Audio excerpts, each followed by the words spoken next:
Hey guys, you're in a nutshell with me, Ina. Nako, relevant episode that we're gonna have for this one. Marami pong nagtatanong o concerned dito sa nababalitang pagsasara noong caregiver pathway ng government ng Canada. Naku, marami pong nakapasok ng mga Pilipino dito sa Canada through that pathway and now they are concerned, lalo na dun sa hindi pa po nakukuha ang kanilang permanent residency. Anong options nila kapag natapos itong programa na ito? Anyway, we have the perfect person to talk to about this topic. She is Maripi Malana. Siya po ay isang settlement counselor sa Catholic Cross Cultural Services, which is based here in Toronto, no? Ina, how are you? I'm good. Thank you so much. Sabi ko nga, you're the perfect person to talk about this because for everyone's info, parang nakatoka po sa'yo itong caregiver pathway for so many years, no, sa mga clients ninyo. Ikaw yung tumutulong po sa kanila. I think in my recollection, I've handled this program for about 17 years nung nagsisimula siya. And up to the last time, it was totally abolished by the government. What I meant by abolish is non-existing na yung living caregiver program. It was replaced by the pilot program, which is composed of two segments. The home child care provider pilot program and the other one is the high medical needs pilot program. This is the pilot program that has been introduced by the government 5 years ago and it's still existing. But it's going to end soon. Yan na nga. Yan ang gusto kong pag-usapan kasi may mga nagtatanong din sa akin, if we can discuss what's going to happen. Those who are already in Canada through as caregivers, through those pathways, at hindi pa po nagiging permanent resident. Yun ang concern nila. Naku, matatapos na yung program. What's going to happen to the caregivers still on work permits? Okay. So when it comes to options, Ina, first thing, tignan mo muna anong reasons bakit hindi ka ma-qualify. So ano yung barriers doon? Unang-una, ang nakikita ko, kadalasan, ang isang problema nila as yung hindi nila napapasa yung language proficiency requirement. Which is, unfortunately, alam mo, madali lang naman ito kung tutuusin, no? Kasi ang dami kong kliyente na very highly educated in terms of their educational qualification. Kaya lang, I don't know what's happening. Minsan, pag nag-exam sila, siguro na na-overwhelm, hindi nila maipasa yung exam or they lack the time to review as much, right? Okay. So, nag-fail sila dun sa area na yon, which is the very, very basic requirement, yung eligibility for the language proficiency kasi it's a PR base. So, it's really required that you have the high level of your English proficiency. The other one is yung educational requirement. Obviously, you need to have at least post-secondary level education, which is alam naman natin lahat sila qualified doon. And then the third one is the admissibility requirement. Gusto kong i-highlight ito, Ina, kasi yung iba, I don't think na alam nila yung qualification ng admissibility, right? Okay. To Canada. Ano ba yun? Okay. So this admissibility requirement has two components.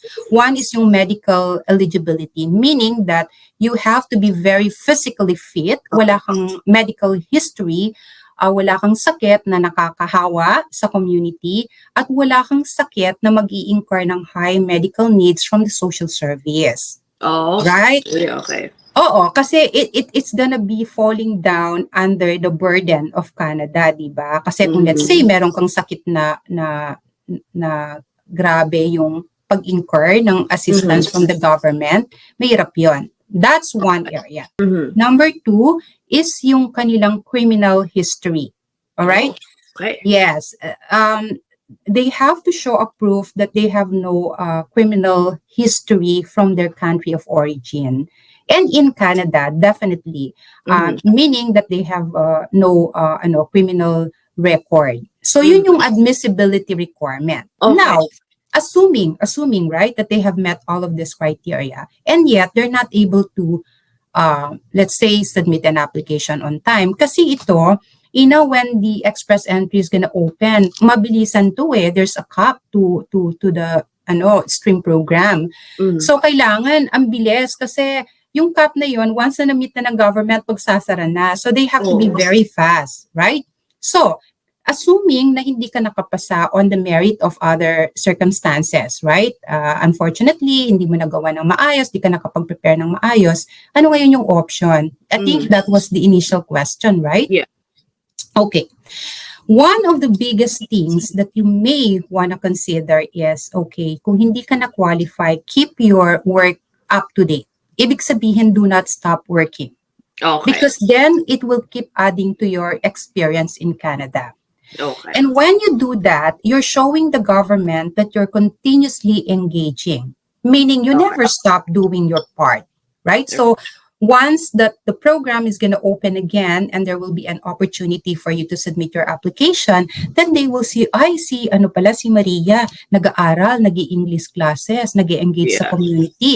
Wow! So, ibig sabihin nun, you're showing the government that you're willing to stay here. Hindi ka nagpa-apekto na, alam mo yon, wala kang posibilidad na magkaroon ng status sa Canada. Alright. I have a question lang. Before ba dumating yung mga caregivers through that pathway, before they arrive to Canada, are they made aware of these eligibility requirements? Kung ba, for example, bago umalis, alam nila na, nako, kailangan kong mag-aral ng English kasi para ma-PR ako, magtuloy-tuloy ako to being PR, kailangan maipasa ko yung English test. And then, prior to leaving the Philippines, dapat na-clear na rin po nila yung police records nila, hindi po ba? Tama?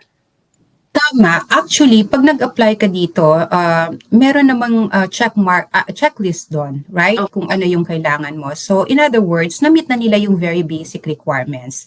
But those are the ones who came to Canada, applied here, but remember, that doesn't allow you right away to become PR. Okay. So, in other words, kahit na na-meet mo yung mga requirements upon arrival in Canada, when you submit your PR here, they will still require the same requirements. But at Okay. the same time, may mga changes na doon. Of course, you need to submit them and up-to-date language proficiency.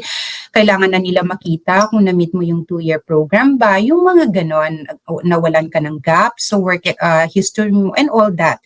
So, kaya important. And then again, back to yung yung admissibility requirement, yung medical and all that.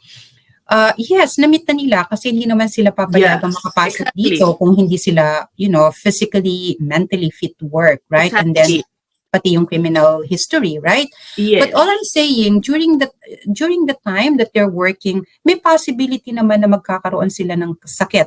Unfortunately, Yeah, nangyayari naman yon. Yung nagkakaroon sila ng sakit dito, nagkakaroon ng depression, and ultimately, baka babagsak sa mas matinding sakit. Alam mo na, nagkaka-cancer and all that. This is just real talk, Ina, no? Yeah. Kasi nangyayari talaga to. And therefore, when they apply for PR, unfortunately, hindi na sila ma-qualify. Why? Oo. Kasi yung requirement na yun, hindi na nila ma-meet. Diba? I see. Yeah. Okay. And also, I heard, dun sa English proficiency test, marami talagang nagtatry, pero paulit-ulit din po silang hindi nakakapasa dahil dyan, ano? And that's basically preventing them from becoming permanent residents. Yung English. Ano bang option sa mga yun? I watched somewhere, parang a dozen times tinry, hindi pa rin pumasa. Paano ba yun? I'll tell you one. Ina, meron akong client from Bhutan, no? Napakagaling niya. Honestly, nakita ko yung kanyang educational background and history. Nurse siya sa Bhutan.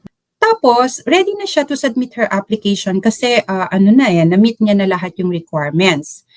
Pagkatapos, nag-exam siya, hindi siya nakapasa ng English test. Okay. So, nag-try na naman siya. To make this long story short, 4 times siyang nag-attempt mag-exam, hindi niya maipasa-pasa. Oh. So I asked her, sabi ko sa kanya, ano yung naghihinder sa'yo? Bakit hindi ka nakakapasa? So sabi niya, I know the answers, but I don't know when I get to the testing center, I easily get overwhelmed, naninervyos na.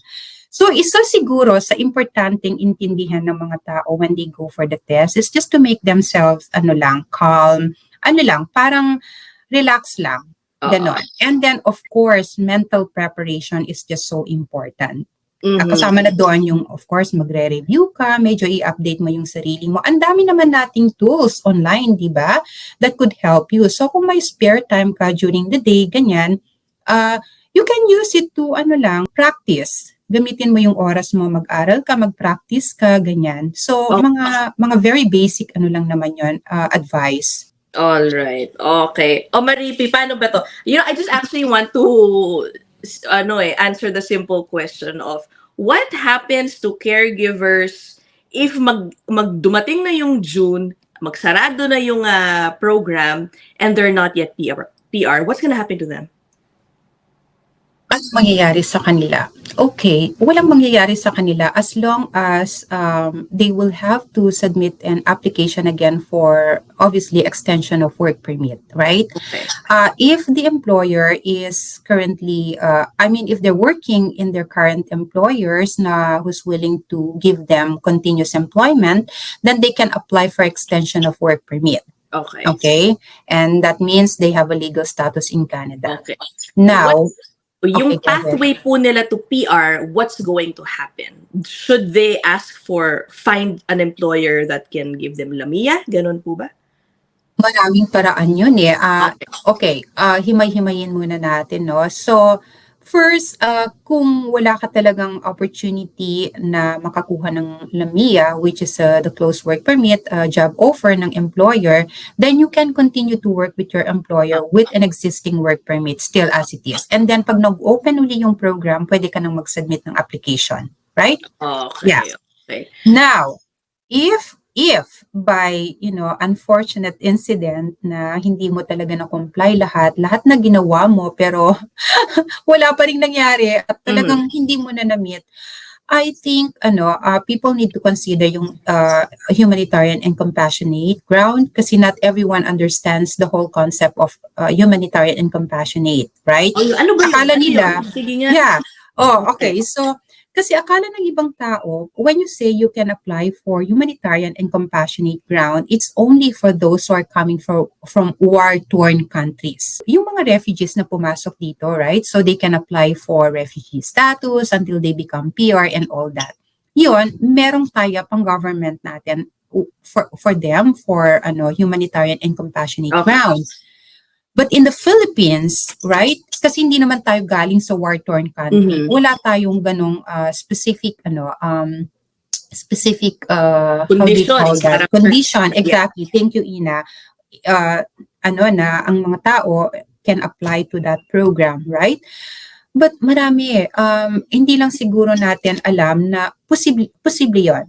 And I can attest to that because we've done this many times in our agency, no? Na marami na rin kaming natulungan na ganito ang sitwasyon nila, very hopeless case. Pero in the end, we were able to fight for it and they remained to stay in Canada until they became PR and now they're citizens. Yes. Ano po yung grounds for you to be granted? All right.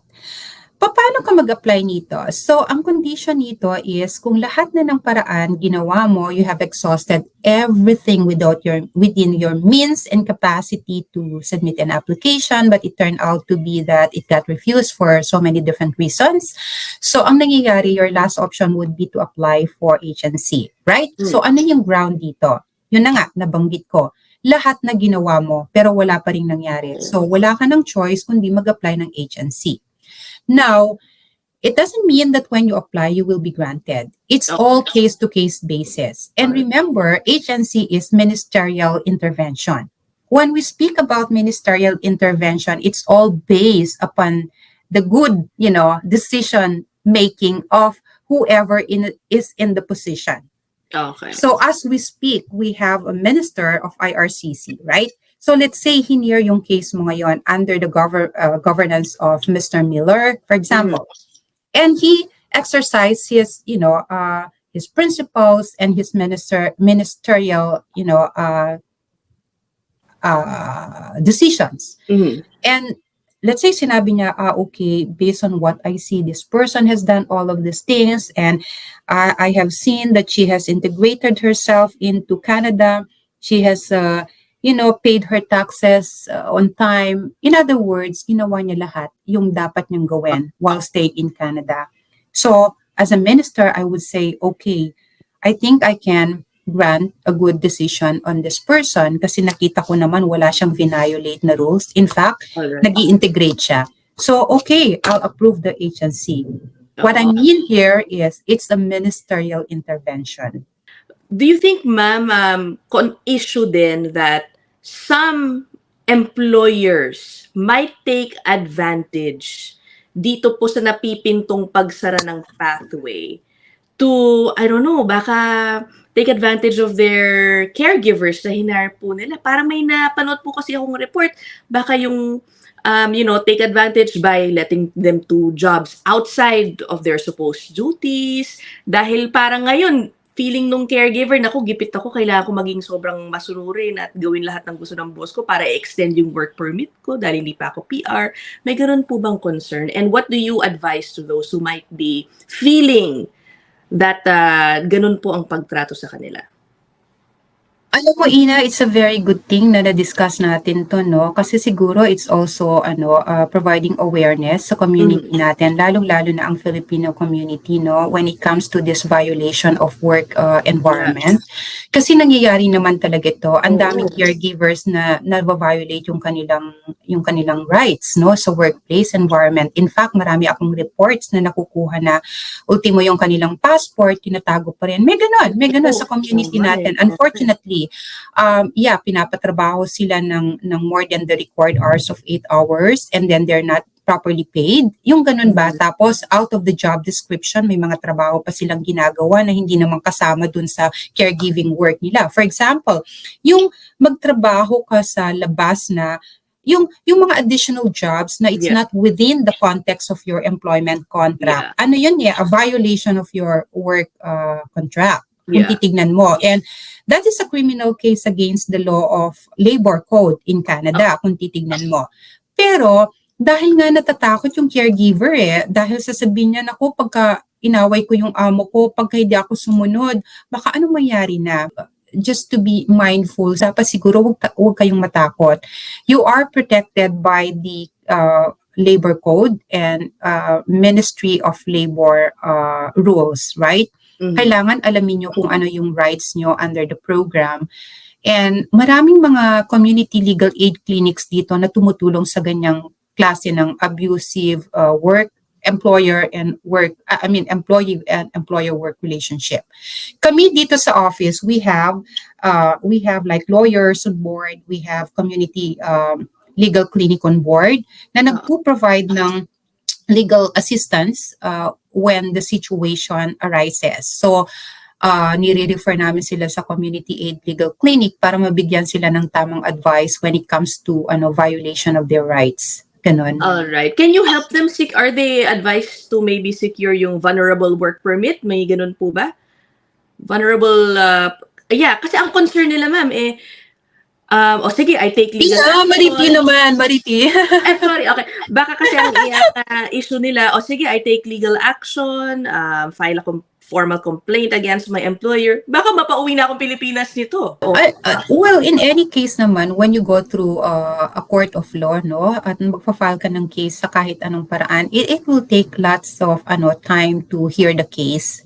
So, by the time na natapos na yung case, baka naka-integrate ka na ng husto, ng bonggang-bongga sa Canada. So, huwag kang matakot. As long as you're doing the right thing, you have the help of the legal community, you have the support of the community, and you've done nothing wrong, then there's no reason na matakot ka. But I think it's a human thing talaga naman na matakot ka kung alam mong compromise yung status mo. Kaya nga, we always advocate and we always inform the community na may mga services tayong readily available for you. May mga community services tayo that are supported by the government, funded by the government like ours now, that can provide assistance to you. So, huwag kayong matakot. Okay, huwag kayong matakot. Ibig sabihin, may option kayo. There's still a chance for you to stay even if you file a complaint dun po sa employer ninyo. Okay, ma'am. Alam mo, dapat na-mention natin to nung sa umpisa, no? Though for those who might not be aware of these pilot caregiver programs. Basically, this program allows our kababayan sa mga caregivers to come to Canada, to work as caregivers, bring their families, and apply for permanent residency after, I think, a year of experience lang, ano? But ayun nga, the reason why we're talking about these issues earlier is magko-close na yung program, hindi pa po na-PR ang mga ilang caregivers natin. So there are some concerns about what's going to happen to them if matapos po yung program o magsara by June. Okay, wala pa pong hint ngayon ng government ng Canada, no ma'am, about anong future plans for this caregiver pathway. Do you think there's a high chance that another program will be opened for caregivers? For those naman po na nasa Pilipinas pa at nangangarap makapasok sa Canada through that pathway. There will always be. Oh. There will always be. Ito yung analogy namin sa settlement service. There is always a demand for caregiving profession. Kasi marami tayong mga elderly people dito. Sino mag-aalaga sa kanila? Diba? That's number one.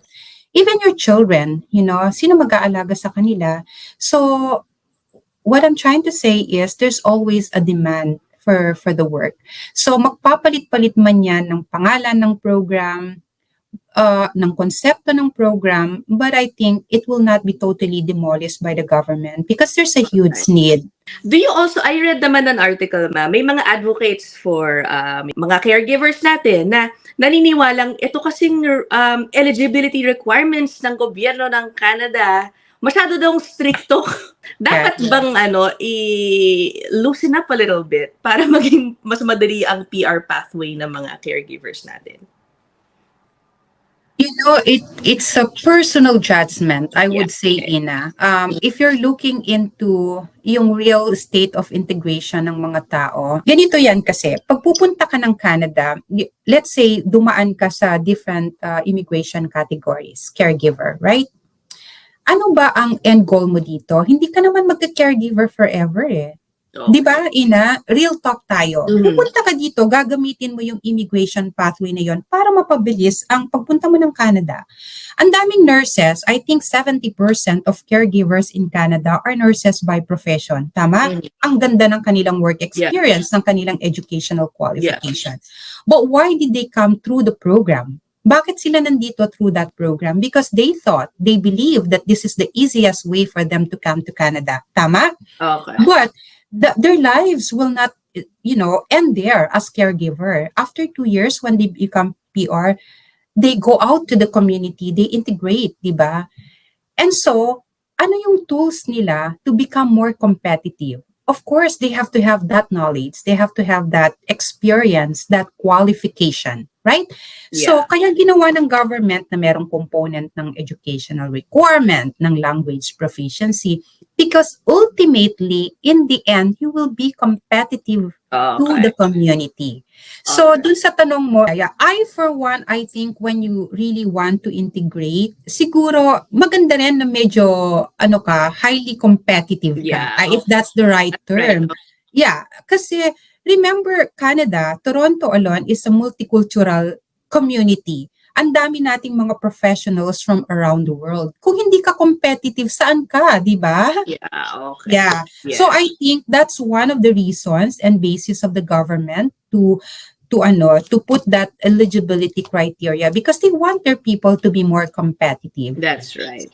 May point na naman talaga si ma'am. Yung mga nabasa ko lang na statements from those advocates kasi sinasabi nila, ang tagal na nila dito, mga 4, 5, 6, 7 years na daw yung mga caregivers, they've basically earned their right na raw po to PR, pero yun nga, hindi kasi nila ma-attain because of those requirements. Pero ang sinasabi nga ni Maripi, may dahilan bakit may ganong requirements. It actually helps you to become more competitive in this, the Canadian labor force in general, di ba? Yes, exactly. Needs.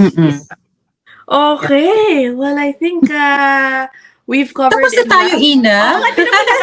Ang bilis, di ba? Ang sarap magkwentuhan eh. Pwedeng extend to hanggang bukas. Ganun. Before we end this, gusto ko lang siguro i-add ito. Maraming mga kababayan natin na hindi alam na meron tayong mga settlement service that are free, right? So I'd like to take this opportunity na rin to reach out and advertise. Not advertise because it's free naman. The services are free. But I just want to let the people know, especially our community, to take advantage of the free services that the government provides. Marami kasing hindi nakakaalam na meron tayo palang community ganito na pinupuntahan. So, the more information you earn, the more your knowledge is, and the more you're able to do more, 'di ba? Kasi Mhm, mhm. may tool ka na. So yun Yeah. din yung gusto ko iparating sa ating mga viewers, Ina, na go out, pumunta kayo sa mga service agencies na nakakatulong sa inyo sa integration ninyo, at saka sa kung anumang mga areas ng settlement na kailangan ninyo. Yeah. Unang-una, pag nag-apply kayo ng PR, you can also come to our office and we can do the assessment for you. We can guide you as you go along and prepare your application. For those naman who are PR na dito in Canada and would like to apply for citizenship, we have that service here as well, free of charge. Free. Sorry sa mga Yung application ng mismong citizenship, may bayad. Oh yes, of course. Okay. They have to Free pay the lang po government. Oo. Free lang yung assistance para sa And the pag-file. services, yeah. Kasi remember, yung iba din, wala silang time to do that, diba? So nagpupunta sila sa mga lawyers, immigration consultants, paralegals, and all that, and they pay.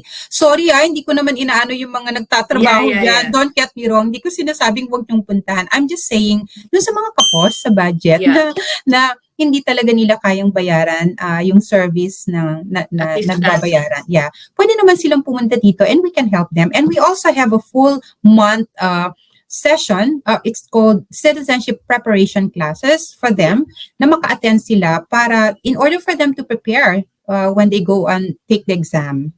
Oo, yan malaking bagay yan na Maripi, because the filing fee for the application ng citizenship itself is quite expensive, lalo na if you're applying for an entire family, 'di ba?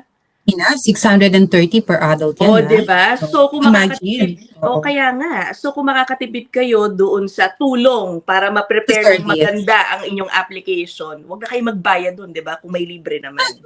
Correct. Oo. I'll put a link doon sa description box kung paano mako-contact po ang office nila Maripi. I'll just put it in the description box.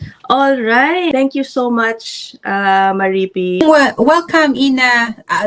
Hopefully naman nakatulong tayo kahit konti, no? Yeah. And don't worry, alam nyo, kung meron pa kayong gustong itanong kay Maripi na hindi po na-discuss dito, put them in the comment section because we can have her back for another episode and maybe we can answer those questions, right? Okay, so that's it for this episode. I'll see you guys in the next one. Bye.